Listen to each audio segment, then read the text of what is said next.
जिंदगी में अगर चोटें न खानी हो तो अकेले जीना सीखो। अकेले जीना सीख जाता है इंसान जब उसे पता लग जाता है कि अब साथ देने वाला कोई नहीं। अकेले होना और अकेले जीना इंसान को कई बार मजबूत बना जाता है। हो सके तो अकेले रहना सीख लो। जिस पर आप सबसे ज्यादा निर्भर रहोगे वही आपको सबसे ज्यादा दर्द भी देगा। अकेले रहना सीख लो। जरूरी नहीं कि जो इंसान आज तुम्हारे साथ है वो कल भी तुम्हारे साथ ही होगा। अकेले रहने का भी अपना अलग ही सुकून है। ना किसी के आने की खुशी और ना ही किसी के जाने का गम। आज की इस बौद्ध कहानी में हम यही जानेंगे कि अकेले रहकर कैसे हम सफलता को जल्दी पा सकते हैं। बस आप इस कहानी को अंत तक सुनना, क्योंकि यह कहानी आपको बहुत कुछ सिखाकर जाएगी। बहुत समय पहले की बात है। एक समुंदर के किनारे एक गुरु अपना आश्रम बनाकर रहा करते थे। हजारों शिष्य उनके पास ज्ञान ग्रहण करने के लिए दूर दूर से उनके पास आकर रहते थे। गुरु के ज्ञान देने का तरीका भी बड़ा ही अनूठा था। शुरुआत में तो वो शिष्यों को उपदेश के माध्यम से ज्ञान देते थे। उसके बाद वो अपने शिष्यों को उस ज्ञान का अनुसरण करने को कहा करते थे। उस ज्ञान को अपने व्यावहारिक रूप में उतारने को कहते थे। एक बार आश्रम में एक सम्राट अपने बेटे को लेकर पहुंचा। उस सम्राट ने गुरु से प्रार्थना की कि आप मेरे बेटे को आश्रम में रहने दीजिए और उसे अपने तरीके से ज्ञान दीजिए। उसे इस आश्रम में बिल्कुल भी ऐसा नहीं लगना चाहिए कि वो एक सम्राट का बेटा है। उसे बिल्कुल साधारण शिष्यों की तरह ज्ञान देने की कृपा करें। गुरु ने मुस्कुराते हुए कहा, सम्राट, ज्ञान किसी भी तरीके से लिया जा सकता है। अगर तुम अपने आप को दूसरों से बड़ा समझोगे तो तुम ज्ञान ग्रहण नहीं कर पाओगी। अगर तुम्हें ज्ञान ग्रहण करना है तो तुम्हें दूसरों की तरह अपने आप को साधारण समझना होगा। यही ज्ञान ग्रहण करने की पहली सीढ़ी होती है। तुम निश्चिंत रहो, आज से तुम्हारे बेटे की जिम्मेदारियां मेरे कंधों पर है। यह कहकर गुरु सम्राट के बेटे को अपने साथ लेकर समुद्र के किनारे टहलने के लिए निकल गई। आश्रम के बाकी सभी बच्चे उस सम्राट के बेटे को देख रहे थे। सम्राट अपने बेटे को अपने रथ में बिठाकर लाया था, जिससे सभी बच्चे ये समझ गए थे कि एक सम्राट का बेटा है। इसी वजह से आश्रम के सभी बच्चे सम्राट के बेटे की तरफ आकर्षित हो गए थे। जब गुरु सम्राट के बेटे को लेकर समुद्र के किनारे टहल रहे थे तो सम्राट का बेटा अचानक ही फूट फूट कर रोने लगा, क्योंकि वो अभी सिर्फ 12 वर्ष का ही था और 12 वर्ष की आयु में उसके पिता उसे अपने से दूर छोड़कर चले गए थे। ये सदमा वो बच्चा सहन नहीं कर पा रहा था। वो ये नहीं समझ पा रहा था कि उसके पिता उसकी भलाई के लिए उसे गुरु के पास छोड़कर गए हैं। उसे रोता हुआ देखकर गुरु ने कहा कि बेटा, मैं तुम्हें चुप नहीं कराऊंगा। हो सकता है मैं आज तुम्हारे आंसू पोंछ दूं, लेकिन कल फिर से तुम अपने आप को अकेला ही पाओगी। ये याद रखना कि जीवन में इंसान अकेला ही आता है और अकेला ही जाता है। जितना जल्दी जो इंसान इस बात को समझ लेता है वो उतनी जल्दी आत्मज्ञान के रास्ते पर निकल पड़ता है। गुरु ने अपनी बात आगे बढ़ाते हुए कहा कि जो इंसान अकेले रहना सीख लेता है वो खुद से प्यार कर पाता है, और जो खुद से प्यार करना जानता है वो किसी के भी जाने का अफसोस नहीं करता, क्योंकि वो खुद से प्यार करता है। धीरे धीरे तुम आश्रम के माहौल में ढल जाओगी। शुरुआत में तुम्हें समस्या आ सकती है, लेकिन कुछ दिनों बाद तुम इसे आत्मसात कर लोगी। उसके बाद तुम्हें यही जगह अच्छी लगने लगेगी। ये जगह तुम्हें अपने महल जैसी लगने लगेगी। संध्या हो चली थी और समुद्र के दूसरे किनारे पर सूरज छिपने लगा था और अपनी लालिमा पूरे आसमान में बिखेर रहा था। बड़ा ही सुंदर दृश्य था और गुरु उस शिष्य को अपने साथ लेकर आश्रम में लौट आए। उस शिष्य को थोड़ी सांत्वना मिली, क्योंकि गुरु की आंखों में एक अद्भुत शांति झलक रही थी। जब हम किसी एकांतवासी गुरु की आंखों में शांति देख लेते हैं तो हमारे हृदय से भी सारा भार हट जाता है। मन एकदम निर्मल हो जाता है। जब सम्राट का बेटा रात्रि के भोजन के लिए भोजन कक्ष में पहुंचा तो आसपास के सभी शिष्य उसके पास आने लगे। उन सभी को पता था कि यह सम्राट का बेटा है और अगर हम इससे दोस्ती कर लेते हैं तो इससे हमारा ही फायदा होने वाला है। यही सोचकर आश्रम के ज्यादातर बच्चों ने उसे घेर लिया था।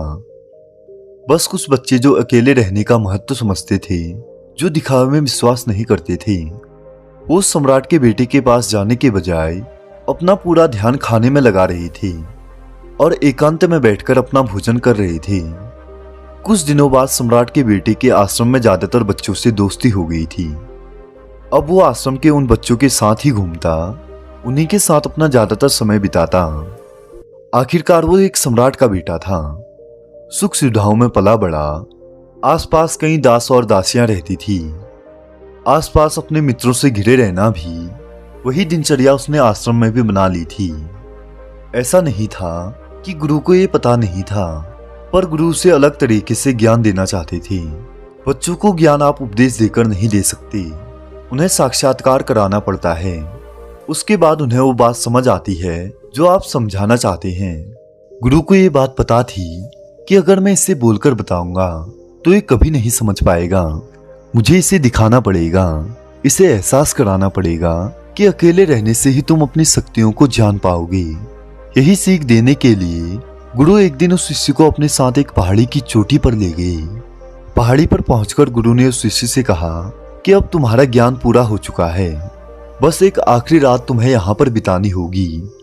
उसके बाद अगले दिन शाम को तुम्हारे राजमहल में तुम्हें पहुंचा दूंगा। वो बच्चा ये सुनकर बड़ा ही खुश हुआ कि अब मैं वापस अपने राजमहल जाऊंगा। फिर से मेरे दास और दासियां, सारी भोग की वस्तुएं मेरे पास होंगी। शिष्य ने पूछा कि गुरुजी, मुझे आज रात यहाँ पर इस पहाड़ी पर क्यों छोड़ रहे हो? आखिर मुझे कौन सा आखिरी ज्ञान यहाँ पर मिलेगा? गुरु ने मुस्कुराते हुए कहा कि यहाँ पर चट्टान के पीछे तुम्हें छिपकर बैठना होगा। यहाँ पर हर रोज एक बाज आता है, तुम्हें उस बाज को देखना है, बड़े गौर से देखना है, हर गतिविधि को देखना है। और उस बाज को देखने के बाद अगले दिन अगर तुम उस बाज की खूबियां मुझे बता पाए तो मैं तुम्हें तुम्हारे राजमहल भेज दूंगा। और हाँ, सुबह आने से पहले एक बात और ध्यान रखना है। एक चरवाहा यहाँ अपनी भेड़ों को चराने आता है, तुम्हें उन भेड़ों की गतिविधि को भी देखना है। और याद रखना, बाज की गतिविधि को रात में और भेड़ों की गतिविधि सुबह। अगर तुम दोनों की गतिविधि ध्यान से देखकर मुझे बता पाए तो तुम इस आश्रम से हमेशा हमेशा के लिए आजाद हो जाओगी। तुम्हारा ज्ञान पूरा हो जाएगा। मैं तुम्हारे पिताजी से कह दूंगा कि ये बच्चा हमारे आश्रम का सबसे ज्ञानी बच्चा है। यह कहकर गुरु अपने आश्रम वापस लौट गई और वो बच्चा वहीं चट्टान के पीछे छिपा था और उस बाज के आने का इंतजार कर रहा था। काफी वक्त बीत जाने के बाद वहां पर एक बाज अपने बच्चों के साथ पहुंचा। सम्राट के बेटे ने पूरी रात उस बाज की गतिविधि को बड़े ही ध्यानपूर्वक देखा और सुबह होने पर जब चरवाहा वहां से भेड़ों को लेकर पहुंचा तो उसने एक अद्भुत दृश्य देखा। उसने देखा कि वो बाज भेड़ के एक मेमने को अपने पंजे में दबाकर आसमान में उड़ गया। उसने उस भेड़ के बच्चे का शिकार कर लिया था। ये सारा दृश्य देखकर वो बच्चा आश्रम में वापस अपने गुरु के पास पहुंचा। इससे पहले गुरु उससे कुछ पूछते, उसने गुरु को प्रणाम करते हुए कहा कि गुरुदेव, आप आश्रम के सभी बच्चों को यहाँ पर बुला लीजिए। मैं सब लोगों को कुछ बताना चाहता हूँ कि मैंने क्या क्या देखा। जब आश्रम के सभी बच्चे वहां पर पहुंचे तो उस सम्राट के बेटे ने कहना शुरू किया कि मैंने अपने जीवन में बहुत से पक्षी देखे हैं, लेकिन बाज उन सभी पक्षियों में सबसे अद्भुत और सबसे अलग होता है। उदाहरण के लिए एक तोता तो हम सभी ने देखा है। तोता बोलता तो बहुत है लेकिन कभी ऊंचा नहीं उड़ पाता। लेकिन एक बाज जो हर समय शांत रहता है, उसमें आसमान को छूने का सामर्थ्य होता है। जब भी एक बाज अपने शिकार को निश्चित कर लेता है तो उसी शिकार पर अपनी नजरें गड़ाए रहता है, चाहे वो कितनी ऊंचाई पर क्यों ना हो, चाहे कितना भी तूफान क्यों ना आ जाए, लेकिन वो अपनी नजरें अपने लक्ष्य पर स्थिर रखता है। आज सुबह जिस बाज को मैंने देखा उसने हर भेड़ को अपना शिकार नहीं बनाया, बल्कि उस भेड़ के झुंड में से उसने भेड़ के मेमने को अपना शिकार बनाया। उस बाज की तरह हमें भी अपना ध्यान एक ही लक्ष्य पर स्थिर रखना चाहिए। चाहे कितनी भी अड़चने क्यों ना आए, हमें अपना लक्ष्य स्पष्ट दिखाई देना चाहिए। 5-10 लक्ष्यों पर अपनी ऊर्जा नष्ट करने के बजाय हमें एक ही लक्ष्य पर पूरी एकाग्रता से ध्यान देना चाहिए। पहली बात जो हमने एक बाज से सीखनी चाहिए कि बाज कभी भी दूसरे पक्षियों के साथ नहीं उड़ता, वो हमेशा आकाश में अकेला ही उड़ता है। इससे हमें ये सीख लेनी चाहिए कि हमें कभी भी छोटी सोच वाले लोगों के साथ नहीं रहना चाहिए। आखिर में हम भी वही बन जाते हैं जिनके साथ हम रहते हैं। इसीलिए या तो बड़ी सोच वाले लोगों के साथ रहो या फिर अकेले रहो, क्योंकि जब हम अकेले रहते हैं तब हम खुद की ताकत और खुद की कमजोरियों को जान पाते हैं। कमजोरियों को जानकर हम उसे दूर कर सकते हैं और अपनी ताकत को जानकर उसका सही इस्तेमाल कर सकते हैं। लेकिन वो तभी संभव होगा जब हम अकेले रहेंगे। दूसरी सीख जो हमने एक बाज से लेनी चाहिए कि एक बाज हमेशा अपनी सीमाओं से ऊपर उड़ता है। जब तूफान आता है तो हर एक पक्षी अपने घोंसले की तरफ भागता है, खुद को छुपाने की जगह ढूंढता है। लेकिन एक बाज ऐसा कुछ भी नहीं करता। वो खुद की सीमाओं को तोड़कर बादलों से भी ऊपर उड़ने का प्रयास करता है। हवाएं उसे रोकती हैं, पंख उसके भारी हो जाते हैं, पानी और धूल की वजह से उसे कुछ दिखाई नहीं देता, लेकिन वो फिर भी आसमान की तरफ उड़ता है और अंततः बादलों से भी ऊपर निकल जाता है और वहां पर तब तक उड़ता रहता है जब तक मौसम ठीक नहीं हो जाता। बाज अपनी सीमाओं को इसीलिए तोड़ पाता है क्योंकि वो समस्याओं के आने पर घबराता नहीं है। वो समस्याओं से बचने का प्रयास नहीं करता, बल्कि एक सकारात्मक नजरिए के साथ उसका सामना करता है। जीवन में चाहे कितनी मुसीबतें क्यों ना आए, हमें उनसे लड़ना चाहिए, ना कि उनसे डरकर कहीं छिपकर बैठना चाहिए। बहादुर तो वो लोग होते हैं जो तूफानों से टकरा जाते हैं। कायर तो अपने घर में, अपने घोंसलों में अपनी जगह ढूंढकर बैठ जाते हैं। तीसरी बात जो हमने एक बाज से सीखनी चाहिए कि बाज कभी भी अपने घोंसले में घास के कोमल तिनके नहीं रखता और जो तिनके कोमल हो जाते हैं उसे निकालकर फेंक देता है। उसी तरह चाहे कितनी भी आरामदायक जिंदगी मिली हो, लेकिन उस आराम को तोड़कर, अपने आलस्य को तोड़कर हमें जीवन में मेहनत करनी चाहिए। जीवन में पसीना बहाना चाहिए, शारीरिक मेहनत करनी चाहिए। अपने घोंसले से कोमल तिनके उठाकर फेंक दो और आज ही अपने आलस्य को तोड़कर निकल पड़ो। हर दिन अपने आप को चुनौतियां दो, हर दिन मुश्किलों से लड़ो, क्योंकि वही मुश्किलें आपको जीवन में मजबूत बनाएंगी। जंगल के राजा शेर को भी झुंड में शिकार करते हुए देखा जा सकता है, लेकिन बाज हमेशा अकेले ही शिकार करता है, क्योंकि वो जानता है कि भीड़ हौसला तो देती है मगर साहस छीन लेती है। आदमी को हमेशा अकेले ही आगे बढ़ना होता है। यही कारण होता है कि वो जल थल नभ सभी जगह अपने शिकार का परचम लहरा सके। बाज की उम्र लगभग 70 साल होती है, लेकिन 40 की उम्र में उसका शरीर बूढ़ा हो जाता है। नाखून उसके पैरों में धंसने लगते हैं, उसकी चोंच मुड़ जाती है, उसका पूरा शरीर भारी हो जाता है। ऐसी अवस्था में शिकार करना तो क्या, वो उड़ने की हालत में भी नहीं होता। ऐसे में उसके पास दो विकल्प होते हैं। पहला, या तो वो खुद की इस अवस्था को स्वीकार कर ले और भूखा प्यासा मर जाए, या फिर किसी दूसरे जानवर का शिकार बन जाए। और दूसरा विकल्प ये होता है कि वो 6 महीने एक दर्दनाक प्रक्रिया से गुजरे और खुद को पहले से ज्यादा मजबूत बना ले। लेकिन बाज तो बाज होता है, वो दूसरा विकल्प ही चुनता है। इसके लिए वो खुद को एक बहुत ही ऊंचे पहाड़ पर ले जाता है, जहां वो पहले अपने चोंच से अपने सारे पंखों को खींचकर उखाड़ देता है और फिर चट्टान के ऊपर पैर मारकर अपने पंजे तोड़ देता है।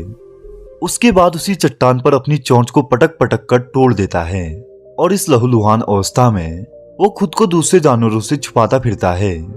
अगले 6 महीने तक वो इस दर्दनाक प्रक्रिया से गुजरता है और इंतजार करता है नई चोंच, नए पंख और नए पंजों के आने का।